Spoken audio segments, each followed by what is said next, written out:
kita tentang energi penyembuhan.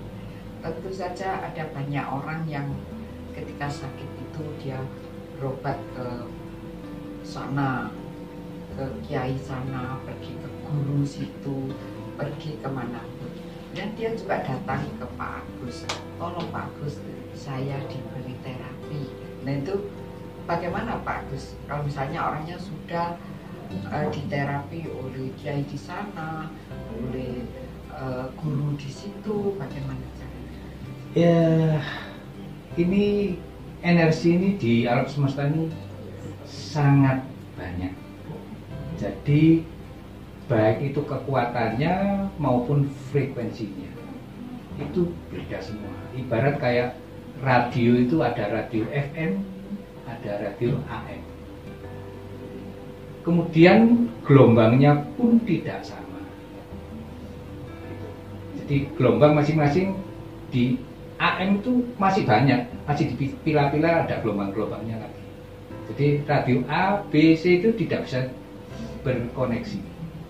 Nah, kalau masalah energi penyembuhan ini, lihat-lihat, ada yang energi itu bisa sinergi, itu enggak masalah. Kita terapi sudah bisa langsung masuk ke tubuh pasien. Tapi ada juga yang enggak bisa masuk karena energi itu tidak sinergi, itu Bu Ani. Jadi karena energinya bertentangan gitu. Bukan bertentang, tidak bersinergi, jadi tidak bisa kerjasama. Oh, tidak bisa menyatu ya? Ya. Oh, begitu. Ini dari Ibu Nini Fahri tanya, penyakit apa saja yang bisa diterapi? Segala penyakit. Segala penyakit ya. Tanpa istilahnya pilih-pilih sakit apapun bisa. Tapi kembali lagi semuanya kehendak yang di atas. Tapi saya sendiri sebagai manusia juga ada keterbatasan, jadi semuanya kembali lagi dengan yang di atas. Jadi nggak bisa saya mengatakan bahwa pasti sembuh, itu kembali lagi dengan yang di atas. Yang jelas kalau masih diizinkan oleh yang di atas, itu segala penyakit pasti bisa. Ya. Ini dari Ibu Susilawati Mundu juga tanya, apakah energi seperti itu tidak bertentangan dengan agama? Boleh banting pertanyaannya kepada Bapak. Energi itu sesungguhnya energi ini tidak ada merek agama apapun juga. Namanya energi itu kan juga tergantung kita. Karena ada energi yang black magic, ya, ada yang white magic juga. Jadi ini tergantung kita mau digunakan ke arah mana.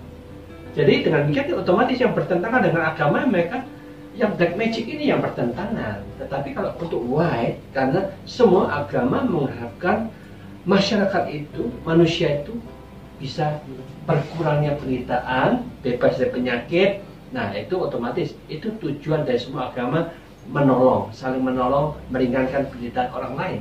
Otomatis agama yang seperti inilah yang universal yang bisa membantu untuk membuat mereka tambah sehat, tambah kuat, bebas dari penyakit. Otomatis agama yang seperti ini membawa manfaat.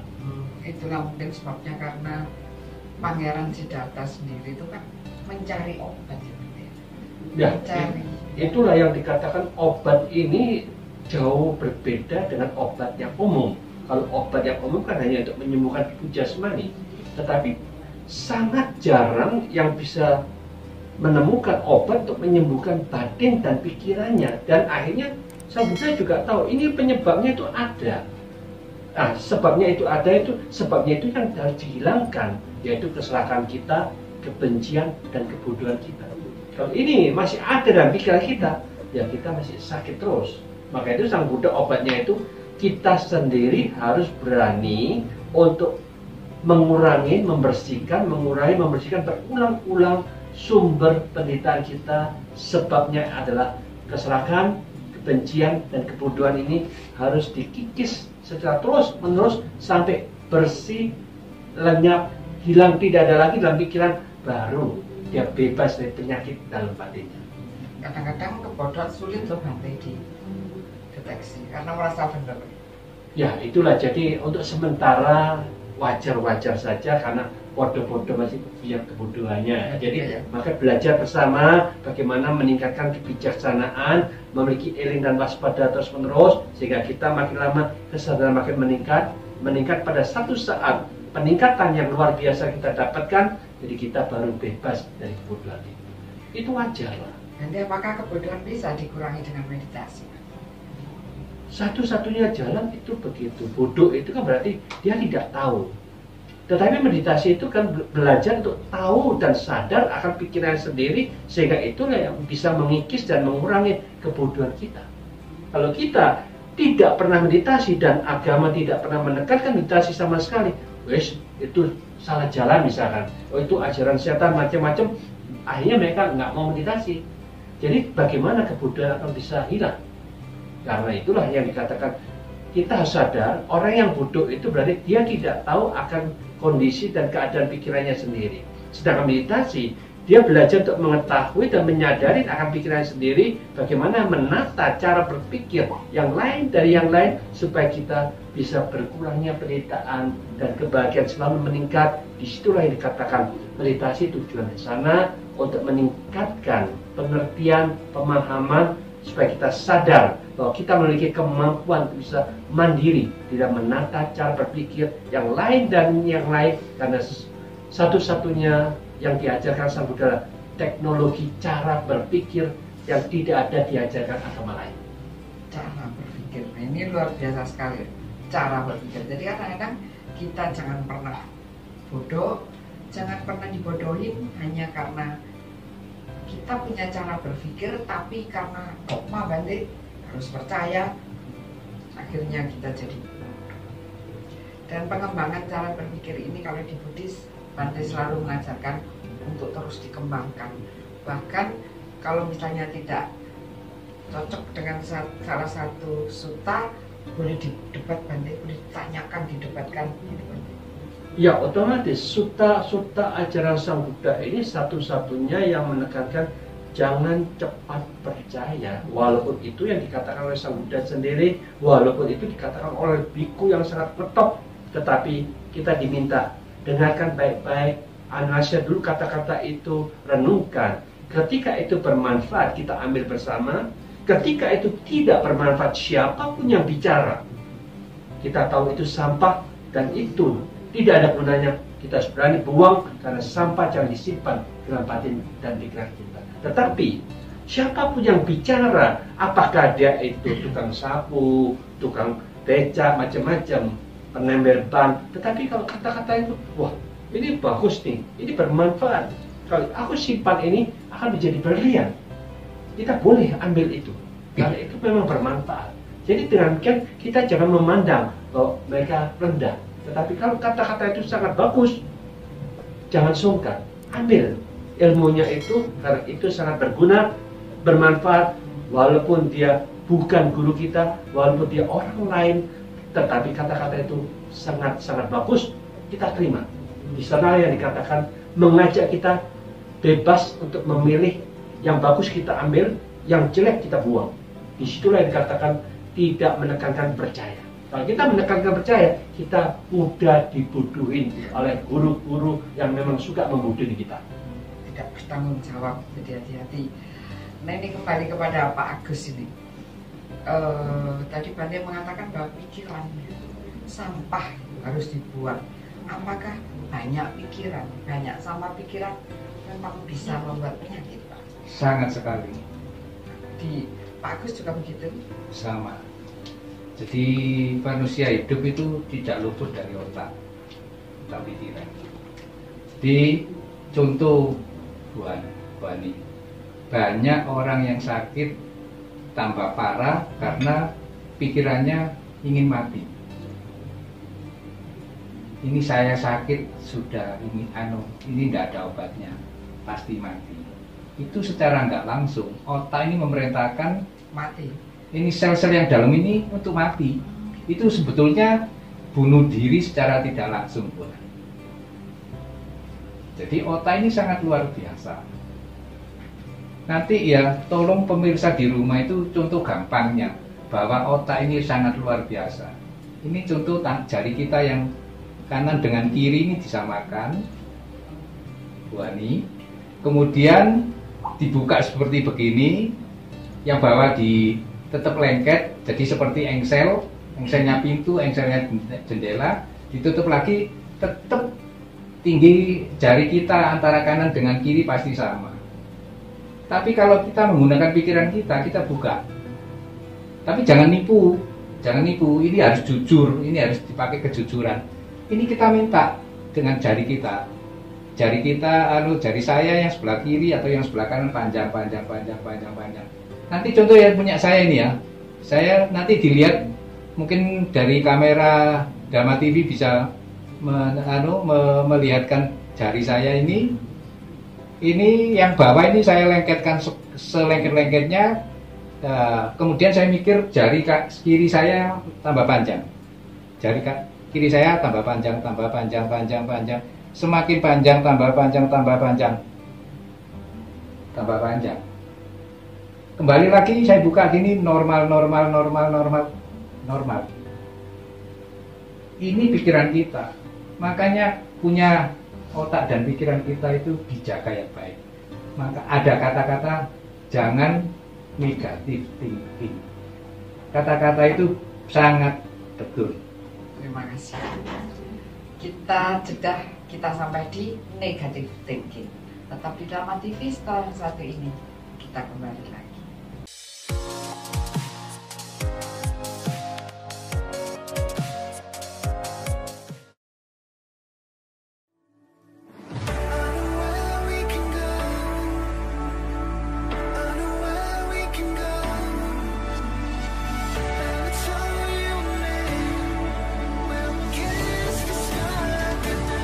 Kita sampai pada negatif thinking. Dan saya tanya kepada Bapak Agus, kita sering sekali ya, aduh, kata-kata negatif thinking, positive thinking, sebenarnya apa sih? Tapi ketika sudah saya tidak pernah, Pak Agus, saya tidak pernah kok bicara negatif thinking. Tetapi tidak bicara, tapi pikirannya negatif. Nah, apa jadinya, Pak? Sama saja.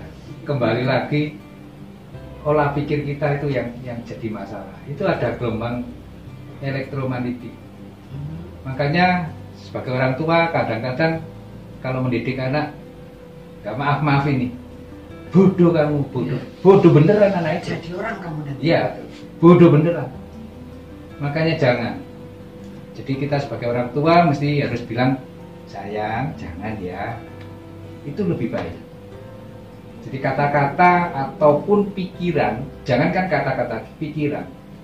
Kan biasanya ada orang begini, jangan-jangan nanti kalau saya keluar ini keserempet mobil beneran. Itu secara nggak langsung narik sing namanya mobil itu untuk melanggar kita, ya. Jadi gitu Bu Ani.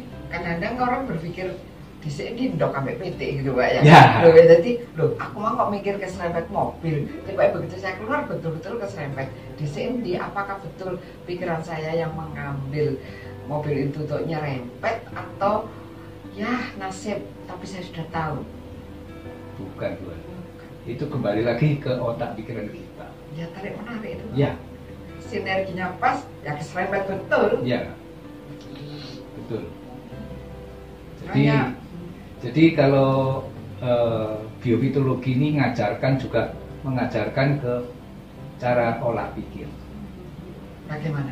Jadi kalau nerapi pun itu pakai olah pikir. Contoh misalkan saya nerapi seorang sakit jantung. Saya mikir, jantung itu saya ajak ngomong. Ya ibaratnya tadi jari ini bisa diajak ngomong kok. Nah, jantungnya pasien saya ajak ngomong. Kamu terima energi ini ya sayang. Tapi nggak saya keluarkan. Kalau saya keluarkan, pasien saya ngomong, wah ini nggak bener. Nggak usah gak nampak aku sebenarnya aku gitu. Tapi sebetulnya seperti itu. Ya.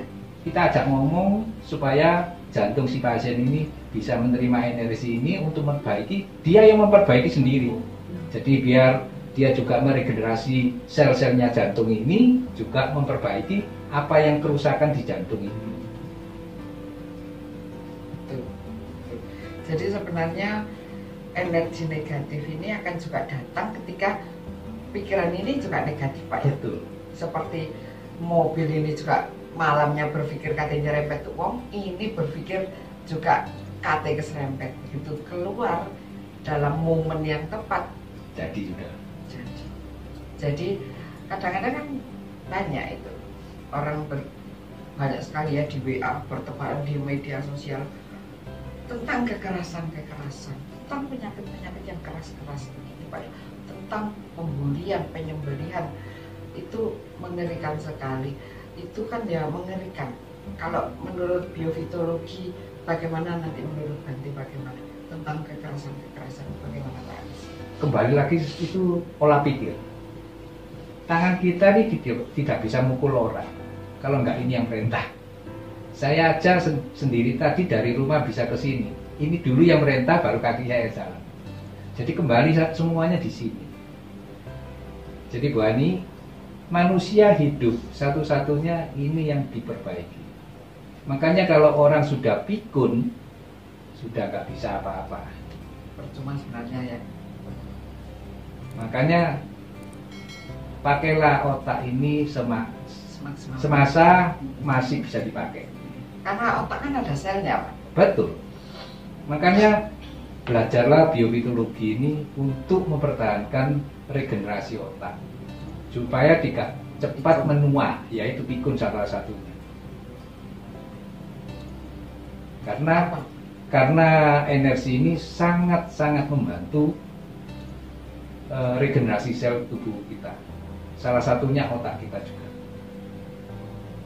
Kemudian apa saja Pak yang diajarkan biofitologi untuk menjadi seorang terapis yang handal gitu? Pertama itu kita kasih tahu tekniknya dulu. Kita ajarkan tekniknya, kemudian sakit itu gimana, yang bagian sakit itu ada tempatnya. Jadi titik meridian atau cakra ini mewakili organ tubuh kita. Jadi contoh di cakra 5 ya. Cakra 5 itu mewakili tentang kulit. Jadi kalau orang sering misalkan perempuan gadis ingin tetap kulitnya mulus, yaitu salah satunya ya diterapi di bagian C5 itu. Cakra nomor Ya, 5. kemudian mata, hidung, ya hati juga.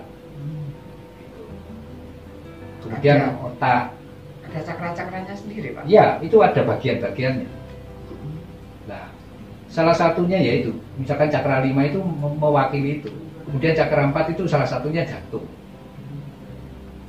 Itu jadi ada bagiannya. Itu yang kita ajarkan, kemudian teknik menerapinya.